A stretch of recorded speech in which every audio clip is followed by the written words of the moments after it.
कोणताही किंतु मनात न ठेवता तळेकाठेच्या नदी बांधातून पाण्याचा एक मोठा प्रवाह कोरड्या झालेल्या नदीत सोडावा आणि पुढील गावांची तहान भागवावी अशी आम्ही हात जोडून आपणास विनंती करतो।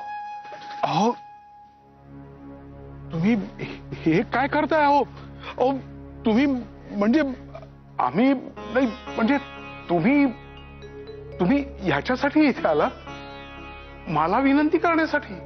होय, आमच्या न्यायदानामुळे तुमच्या मनात गैरसमज निर्माण होऊन त्याचा राग देवराष्ट्राच्या लोकांवर निघू नये म्हणून आलो। मनोहर, आम्हा सांगा, तुमची बाजू सत्याची असेल आणि आम्ही असत्याची बाजू काही वैयक्तिक कारणांसाठी उचलून धरून तुमच्या सत्याच्या बाजूवर अन्याय केला तर तुम्हाला चालेल का? आणि सरपंच, तुमच्यासारखा सज्जन गृहस्थ यास योग्य म्हणणारच नाही।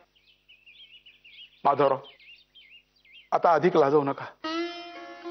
मी पापी आहे, जागेचा मोह झाला होता हे इतकेच खरे, पण आपल्यासारखी मानाने, बुद्धीने, कीर्तीने इतकी मोठी असलेली माणसं लोकांच्या हितासाठी इतके कष्ट करतात, इतके नम्र होऊ शकतात।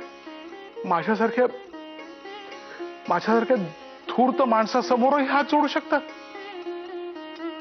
अहो मी कोण आहे हो?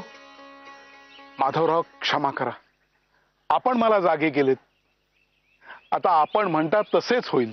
म्हणजे सोयरीक तुटणार, बाण मात्र तुटणार नाही। मूर्खा, बाण तुटणार पण सोयरीक तुटणार नाही, कळले ना? माधवराव, मोठी माणसे खरोखरच किती विचारी असतात हे आज कळले। वास्तविक साऱ्या गावाने आज तुमचे स्वागत केले। त्या साऱ्यांच्या समोर मला बोलवून माझा पाण उतारा तुम्ही करू शकला असता, पण आपण तसे नाही केले। गावकऱ्यांची मने शांत करून, त्यांना जिंकून मला बोलवणे धाडण्याऐवजी आपण एकीकडे आलात आणि मला समजावले। माधवराव, माझी लाज राखलीत आपण। आता दोन्ही गावांसमोर मी ताठ मानेनं जाऊ शकीन। सरपंच, कठोर बोलावे पण ते त्या माणसाच नव्हे तर त्या माणसाच्या वर्तनास, त्याच्या चुकीस असा माधवरावांचा नियम आहे।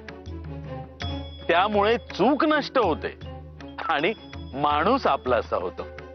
खरेच आहे, आपण फार झणझणीत अंजन घातलेत माझ्या डोळ्यात।